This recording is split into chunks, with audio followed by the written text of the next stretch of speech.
Hello guys. यार आज banking company का शॉर्ट प्रैक्टिकल क्वेश्चन बताने वाला हूँ। लास्ट क्लास में हमने आपको यह बताया था कि बैंकिंग कंपनी क्या है। बैंकिंग कंपनी अपने अकाउंट को, बुक्स ऑफ अकाउंट को कैसे मेंटेन करती है। आज के क्लास में मैं आपका साहित्य भवन पब्लिकेशंस का एस एम शुक्ला की बुक का शॉर्ट प्रैक्टिकल क्वेश्चंस बताने वाला हूँ। प्रैक्टिकल नंबर 1, 2, 3 बताऊंगा। चलिए ध्यान दीजिएगा। सबसे पहले बात करें, आपके स्क्रीन पे शॉर्ट प्रैक्टिकल क्वेश्चन नंबर ये रहा आपका। कह रहा है कि ऑन 31 मार्च 2014, देखिए यार हमारा बुक हो सकता है प्रीवियस ईयर का होगा, तो ईयर के हिसाब से आपका मतलब ड्यूरेशन अलग अलग हो सकता है, लेकिन आपका मेथड्स कैलकुलेशन सब सेम ही होगा, बस ईयर आपका चेंजिंग होगा। तो एबीसी लिमिटेड है जिसका फॉलोइंग ट्रांजैक्शन बैलेंस दिया हुआ है।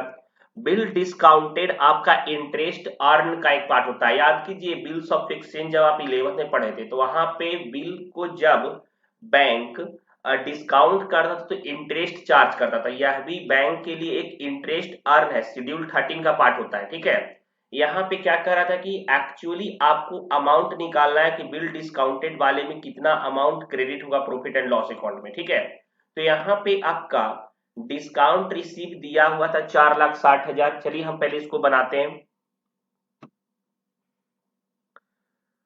1 नंबर,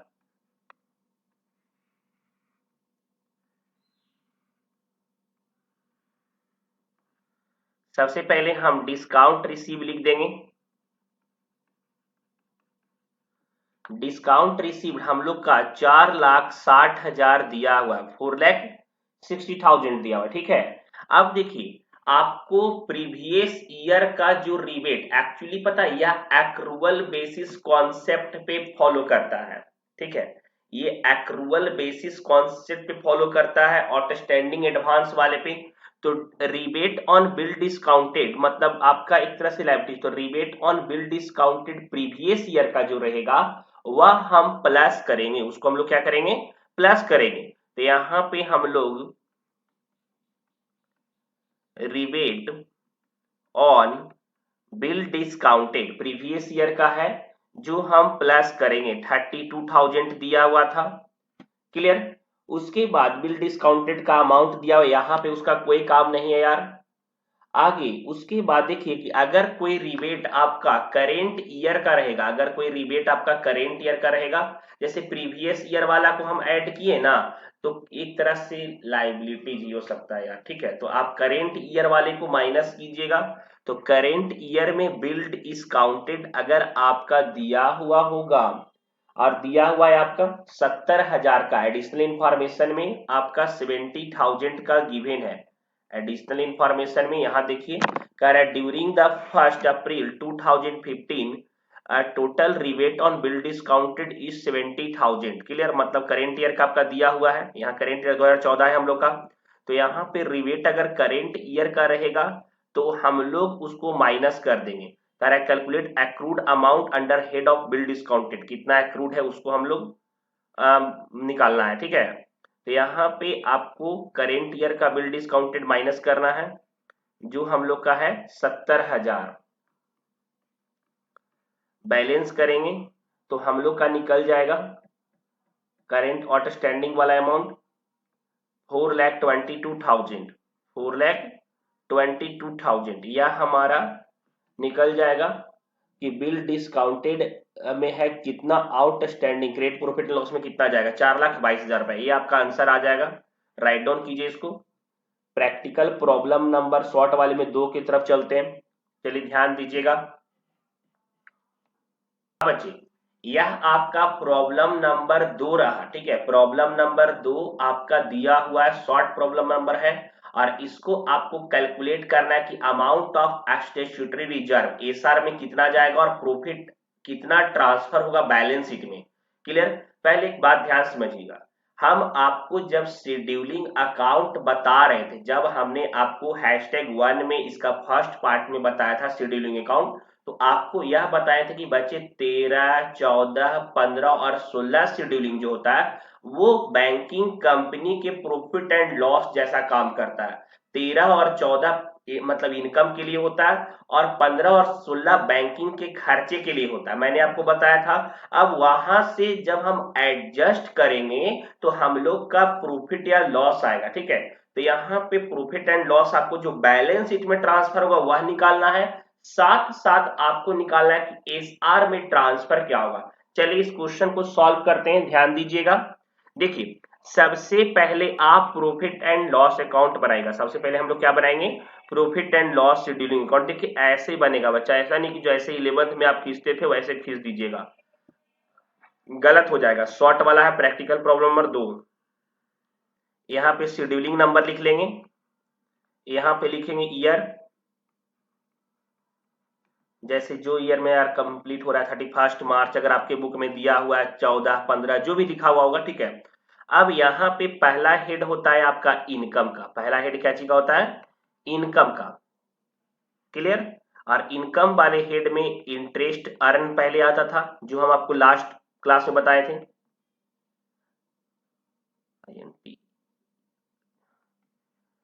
इंटरेस्ट अर्न। और शेड्यूल नंबर 13 था। आपके क्वेश्चन में इंटरेस्ट अर्न साफ दिया हुआ 18 लाख का है। और अदर इनकम, यह भी आपका इनकम का सोर्स है। अदर इनकम शेड्यूल नंबर 14 में आता है, ठीक है बच्चा। तो अदर इनकम आपका हो जाएगा, दिया हुआ यहाँ पे कुछ नहीं है, नील नहीं दिया हुआ है, कोई दिक्कत नहीं है। दिया हुआ होता तो हम राइट डाउन करते, क्लियर। अब यह टोटल कर लेंगे कि टोटल इनकम कितना हुआ है, क्लियर। अब शेड्यूल यहाँ पे 2 नंबर है आपका एक्सपेंडिचर का, एक्सपेंडिचर का होता है, क्लियर। और यहाँ पे आपका पहला होता है interest expand, interest expand, interest expand कितना किया है। और शेड्यूलिंग नंबर 15 होता है, शेड्यूलिंग नंबर कितना है 15। तो आपके क्वेश्चन में दिया हुआ है कि इंटरेस्ट पेड किया है 8 लाख रुपीज, 8 लाख का पेड किया, चलिए लिख दिए हम लोग, क्लियर। फिर माइनस करेंगे, आपका होता ऑपरेटिंग एक्सपेंस, ऑपरेटिंग एक्सपेंस। और यह शेड्यूलिंग 16 होता है। यार हम आपको लास्ट क्लास में बताए थे बच्चे कि यार देखो शेड्यूलिंग याद कर लो। जब आप शेड्यूलिंग नहीं याद कीजिएगा तो आपको बनाने में दिक्कत होगा, आपको लगेगा यार किस शेड्यूलिंग से आ रहा है। तो शेड्यूलिंग सबसे पहले रटो यार, उसको याद रखो माइंड में। कोई पूछ दे यार शेड्यूलिंग 5 किसका है, 6 किसका है, 1 किसका है, 2 किसका, आपके माइंड में होना चाहिए, ठीक है। 13 interest earn, 14 other income, 15 interest paid, 16 operating expense, तो याद रखना पड़ेगा। तो यहाँ पे आपका ऑपरेटिंग एक्सपेंस दिया हुआ है 1,60,000, 1,60,000, क्लियर। यहां तक आपको कोई डाउट नहीं होगा यार, लिखना था इंफॉर्मेशन देख करके, पता होता लिख देते। टोटल खर्चा पहले लिख देते हैं कितना होगा, 9,60,000 का होगा ना, 9,60,000 का टोटल एक्सपेंस। 8 लाख, 1,60,000, 9,60,000, क्लियर। अब हम लोग यहाँ पे निकालेंगे कि हम लोग का प्रॉफिट एंड लॉस क्या आएगा। देखिए एक बात समझिएगा मेरी बात को, सबसे पहले यहाँ पे थर्ड नंबर जो शेड्यूलिंग करेंगे यह हमारा प्रॉफिट एंड लॉस को रिप्रेजेंट करता है, क्लियर। तो यहाँ पे हम लोग पहले लिख देंगे 8 लाख, मतलब आपका 18 लाख में आप 9,60,000 को माइनस कीजिएगा तो आपका आ जाएगा 8,40,000, मतलब प्रॉफिट एंड लॉस आपका कितना आंसर आ जाएगा, 8,40,000, क्लियर। कि आपके क्वेश्चन में प्रीवियस ईयर का भी प्रॉफिट दिया हुआ है, आप अच्छे से पढ़िए क्वेश्चन को। आपके क्वेश्चन में प्रीवियस ईयर का भी प्रॉफिट दिया हुआ, देखिए यहाँ पे दिया हुआ ना previous year profit and loss 3,50,000, उसको भी राइट डाउन कर देंगे। तो यहाँ पे प्लस कर देंगे प्रीवियस ईयर का प्रॉफिट 3,50,000, 3,50,000 था ना। तो टोटल प्रॉफिट हम लोग का यहां तक हो गया, क्लियर। 8 3 11,90,000,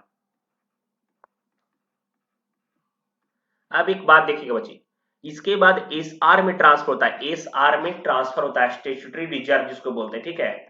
मैं यहाँ पे माइनस कर देंगे ट्रांसफर टू एस आर। जितना हमारा करेंट ईयर का ड्यूरिंग द ईयर का जितना हमारा प्रॉफिट रहेगा उसका 25% हम लोग का एस आर में ट्रांसफर करता है। जितना हमारा करेंट ईयर का प्रॉफिट होगा उसका 25% एस आर में ट्रांसफर होता है। तो आपका 8,40,000 का 25% 2,10,000 आएगा। कितना आ जाएगा? 2,10,000 आएगा ना। तो बंद करते हैं। 2,10,000 आपका एस आर में ट्रांसफर हो गया। अब टोटल प्रॉफिट आपके पास 11,90,000 का था। कितना का था? 11,90,000 का, जिसमें से आपने 2,10,000 एज रूल आपने ट्रांसफर कर दिया एस आर में, तो आपका बच गया 9,80,000 जो आपका बैलेंस शीट में जाएगा। तो यहाँ पे लिख देंगे ट्रांसफर टू बैलेंस शीट। इसको चौथा हेड बोलते हैं, फोर्थ हेड एप्रोप्रिएशन, ठीक है। और बैलेंस शीट में आपका चल जाएगा 9,80,000। क्लियर? और यह आपका कंप्लीट हो गया। और यहाँ पे टोटल अगर लिखना चाहेंगे हम लोग तो 11,90,000 कंप्लीट। 11,90,000 का टोटल प्रॉफिट हुआ था, इसमें से 2,10,000 एस आर में ट्रांसफर हुआ। यह रूल है 25% ऑफ करेंट ईयर प्रॉफिट, ठीक है। ये हर साल ट्रांसफर होगा, हर क्वेश्चन में ट्रांसफर होगा, रूल है। क्लियर? फिर आपका बैलेंस शीट में जो रिमेनिंग बचा हुआ था प्रॉफिट उसको ट्रांसफर कर दिए। क्लियर? बस यही रहा। चलते हैं नेक्स्ट आपका प्रैक्टिकल प्रॉब्लम नंबर 3 की तरफ, जो शॉर्ट प्रैक्टिकल क्वेश्चन है। 3 नंबर पे चलते हैं, ध्यान दीजिएगा। देखिए प्रैक्टिकल प्रॉब्लम नंबर 3 आपके स्क्रीन पे ये रहा। शॉर्ट प्रैक्टिकल क्वेश्चन है, 3 नंबर आपके स्क्रीन पे ये रहा कि प्रॉफिट एंड लॉस अकाउंट बनाना है 31 मार्च 2014। यार आपके बुक में डेट कुछ और हो सकता है, कोई टेंशन नहीं है, उस हिसाब से बनाएंगे। कह रहा है इंटरेस्ट अर्न 10,220 सेम दिया हुआ, अदर इनकम भी दिया हुआ है, इंटरेस्ट एक्सपेंस दिया, ऑपरेटिंग एक्सपेंस दिया हुआ है। चलिए बनाते यार, सेम बनाना है अभी प्रॉफिट एंड लॉस अकाउंट। फिर एक फॉर्मेट खींच लेंगे। देखिए सबसे पहले बात करें, यहाँ पे लिख देंगे शेड्यूल नंबर, यहाँ पे ईयर वाला कॉलम, ठीक है। और यहाँ पे आपका पार्टिकुलर,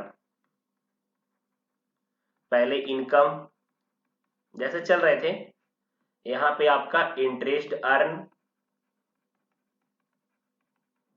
शेड्यूल नंबर 13 होता है। इंटरेस्ट अर्न कितना था आपका? 10,220, 10,220, 10,220। फिर अदर इनकम का बात करें, अदर इनकम शेड्यूल नंबर 14 हो जाएगा बच्चा।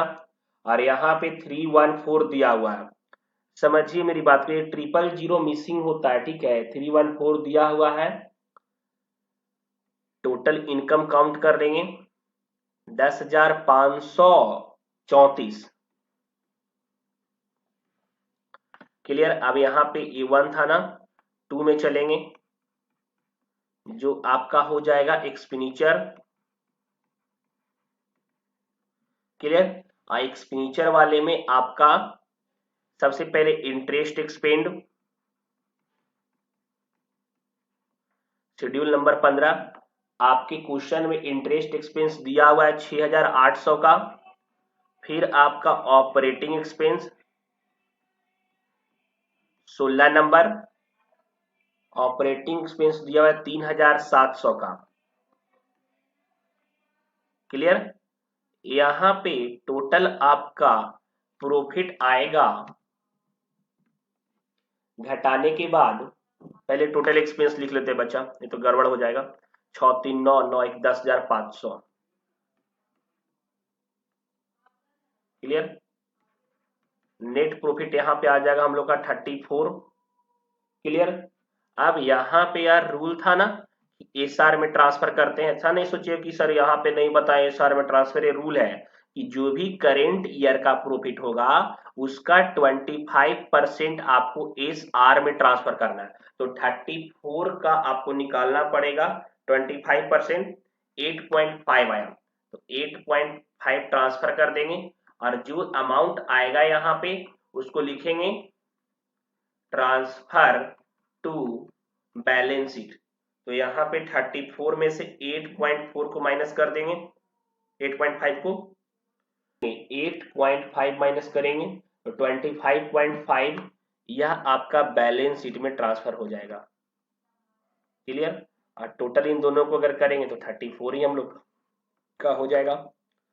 क्लियर? यह आपका शॉर्ट प्रैक्टिकल क्वेश्चन नंबर 3 हो गया कंप्लीट। क्लियर? नेक्स्ट क्लास का वेट कीजिए, लॉन्ग प्रैक्टिकल क्वेश्चन शुरू करने वाला हूं, आपके एग्जाम बेस से सारा क्वेश्चन समझाऊंगा। और सबसे अच्छा बात है कि आपका साहित्य मतलब एस एम शुक्ला की बुक से बता रहा हूं, और लग रहा हो कि चैनल सपोर्टिव है। सिर्फ सेकेंड ईयर नहीं बच्चे, first year, third year, tax, cost management, math, हर एक वीडियो आपका अवेलेबल होगा जो आपके सिलेबस, आपके बुक पैटर्न पे पढ़ा होगा। ठीक है? तो काइंडली रिक्वेस्ट है कि मैक्सिमम कॉमर्स फ्रेंड को चैनल शेयर करें। क्लियर? एक हेल्प आपकी तरफ से चाहिए, सपोर्ट चाहिए। जो भी आपके फोन में ग्रुप होगा उन तक शेयर कीजिए। इंस्टा पे फॉलो कीजिए, mind own your success, mind own your success, इस इंस्टा पे भी फॉलो कीजिए। यहाँ पे भी आपको बहुत सारे टिप्स, बहुत सारे ऐसे बताऊंगा जो आपको कैरियर और मोटिवेशन के लिए रहेगा। मिलते हैं नेक्स्ट क्लास में। Bye, see you.